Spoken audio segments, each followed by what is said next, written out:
Have you ever wondered if it's possible to bring an abandoned bonsai back to life? This Satsuki azalea has been left untouched for nearly 2 years and on the brink of collapse as bonsai. Today, we are going to find out if it can be saved. Let's assess the damage. First, the branches are a mess, some are overgrown and others are dead. There's some discoloration on the leaves from seasonal leaf fall, I guess, but possibly from lack of nutrients which I didn't give enough.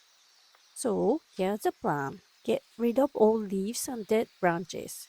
Then I'll prune the overgrowth. I know it's not the best time to do so, but life will always get busy. Before we start, we must talk about an essential characteristic of Azalea bonsai growth. Unlike many other bonsai species, their top growth is naturally weaker compared to their side branches. When you look at this tree, you see the side branches grow more vigorously than the top part. So, it's important to control the side branches while avoiding excessive pruning on the top because it may weaken the tree. This is a very important key factor in promoting balanced growth of Azalea bonsai. With this in mind, let's proceed cautiously. Since it's winter, this Azalea bonsai is dormant, so heavy pruning is not recommended. But some light pruning is possible to tidy up the tree and prepare it for the next season. Let's start with taking off dead leaves and branches. Satsuki azalea is evergreen, but when leaves get old, they become brown and fall off.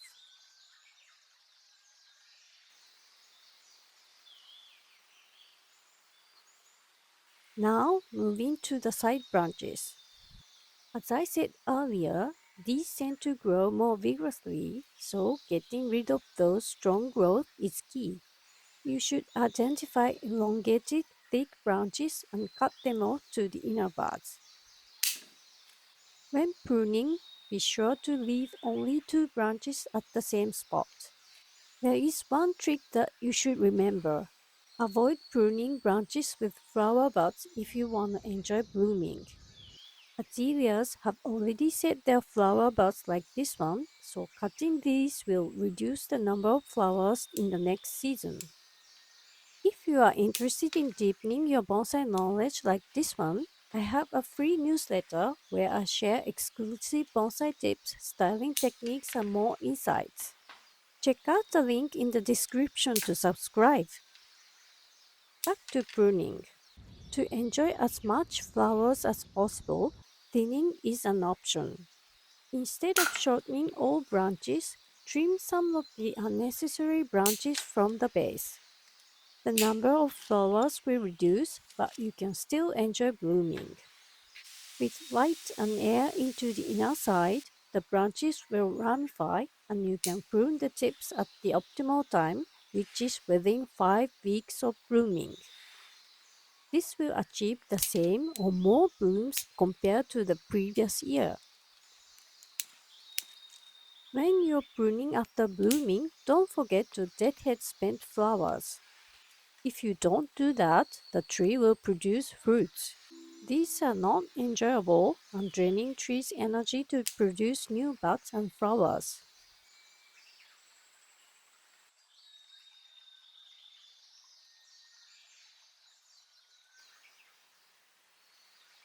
Lastly, the top branches. You should rather focus on maintaining the current shape.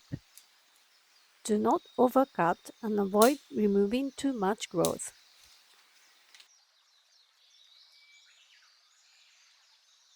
After cleaning and pruning, this little tree is already looking so much better.